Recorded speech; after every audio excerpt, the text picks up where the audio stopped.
Tandaan nyo ang ombudsman po ang tawag nga sa kanya tanod bayan. Dapat kakampi natin siya.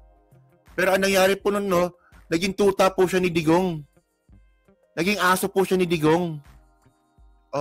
So ngayon, ito yung nabalita kanina ata kahapon to, from Billionaire News Channel. Sa halip na magsilbing tanod laban sa katiwalian, si dating Ombudsman Samuel Martires, padaw ang dahilan ng korupsyon sa DPWH.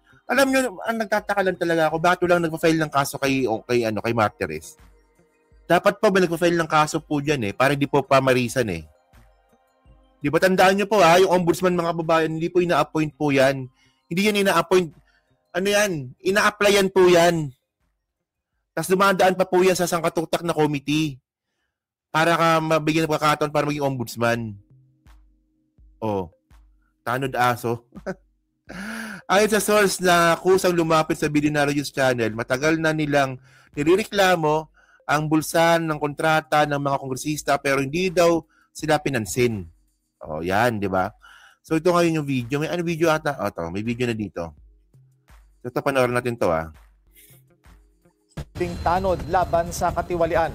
Si dating Ombudsman Samuel Martires pa raw ang dahilan ng korupsyon sa DPWH. Ayon sa source na kusang lumapit sa Billionaire News Channel, matagal na nilang inireklamo ang bulsahan ng kontrata ng mga kongresista pero hindi raw sila pinansin. Narito ang exclusive agenda report ni Joash Malimban. Bakit hinayaan nila na ngayon lang lumabas itong bilyon o bilyon na corruption? Ano bang ginagawa ng ombudsman before? Umupo lang sa lamisa nila dyan. Maghintay lang ng complainants. Pag DPWH, okay lang. Isa si former Ombudsman Samuel Martires sa mga umano'y dahilan kung bakit tila sumabog ang korupsyon sa Department of Public Works and Highways. Yan ang paninindigan ni Dr. John Chong, ang presidente ng anti-corruption NGO na Task Force Kasanag. Bago pa man daw kasi pumutok ang flood control scandal, laganap na umano ang korupsyon sa DPWH. Ayon kay Chong, 2022 pa lang, lumapit na sila sa Office of the Ombudsman para ihabla sina Benguet Representative at Noy House Committee on Appropriations Chairperson Eric Yap, ako Bicol Party List Representative Zaldico at CWS Representative Edwin Guardiola. Dahil umano yan. Guardiola, ito yung mga kurakot na yan Guardiola yung sa construction. Eric Yap, yung napag-usapan natin kanina, yung sa appropriation, tsaka si Zaldico. Pero wala palang ginawa si Martires. Sa mahigit 50 billion pesos worth of DPWH projects na nakubra lamang daw ng 3 kongresista noong 2021. Pero ani Chong, tila isinantabi lang daw ni former Ombudsman Samuel Martires ang kanilang reklamo. Ano ba klaseng ombudsman sila ni Martires that time? Ba't tinayaan nilang lumaki ang baha? Ba't tinayaan nilang 100 billion o pilang billion ang nalustay? Hindi ba mananagot ang ombudsman dyan? Hindi ba mananagot? Parang Ilonggo, Parang Ilonggo yung accent niya, Ang kuha dyan. Just my question. Kailangan pa sagutin ng ombudsman before kasi nag-file na kami. Ang request namin, Sir Ombudsman, the task force kasi nagkailangan ng tulong nyo for fact-finding.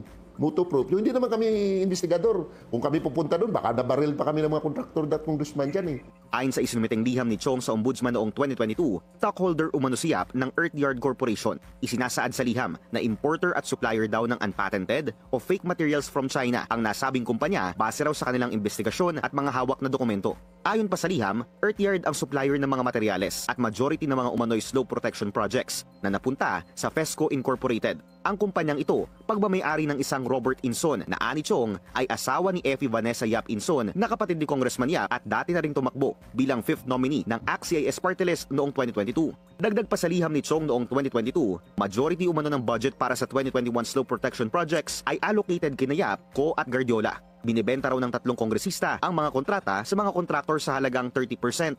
Well, the evidence, based to the evidence na hawak namin, kasi kami nagbabase kami sa ebidensya, sir, sila naman ang contractor talaga. Sila ang nananalo sa bidding, Sila, kanilang contractors ang...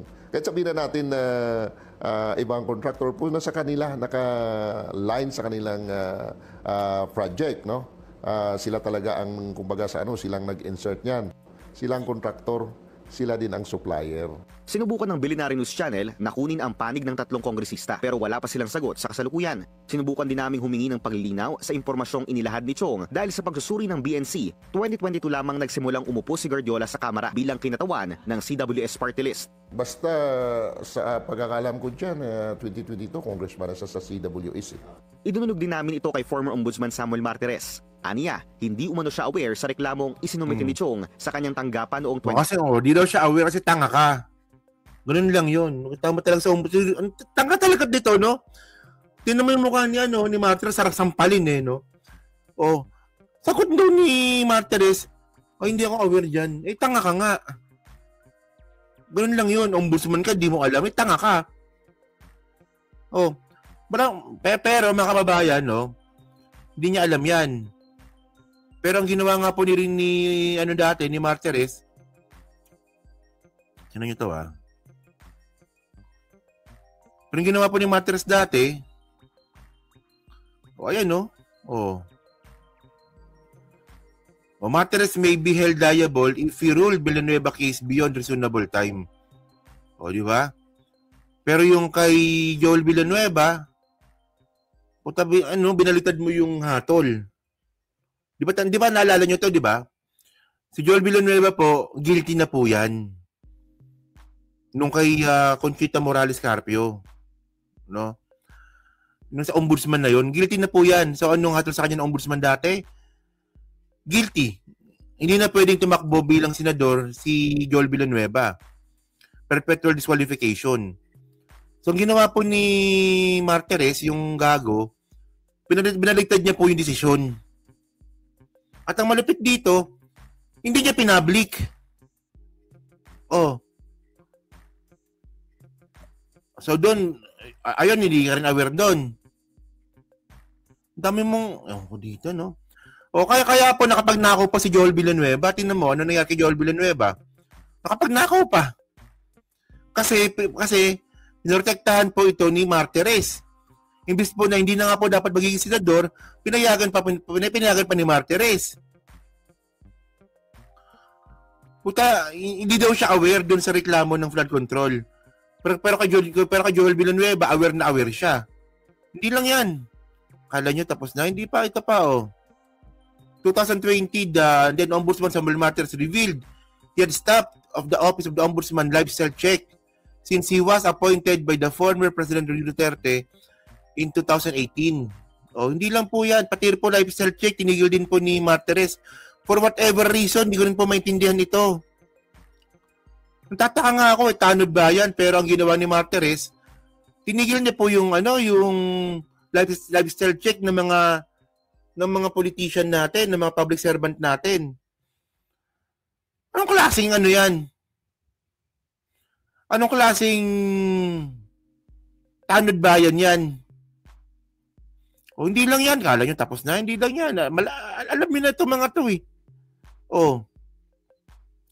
Ombudsman Rimulya lifts SAL and restriction imposed by Martires.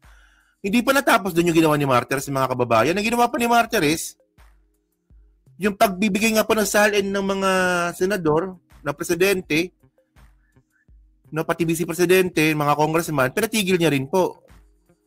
Tingnan ninyo ilang taon po tayo hindi nakakita ng SAL and ng mga politician natin.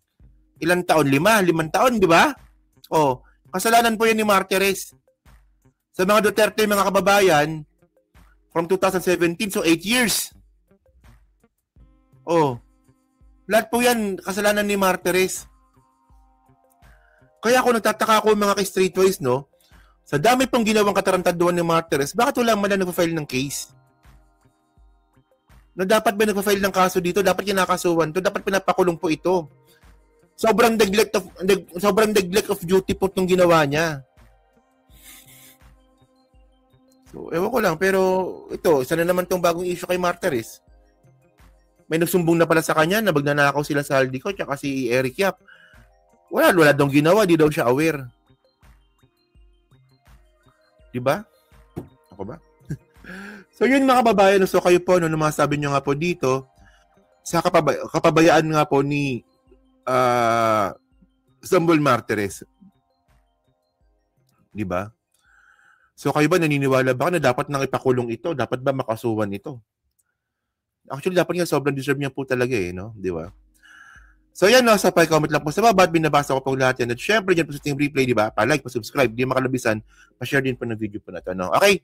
So thank you mga kababayan, no? So kita na lang ulit tayo siguro mamayang gabi, no?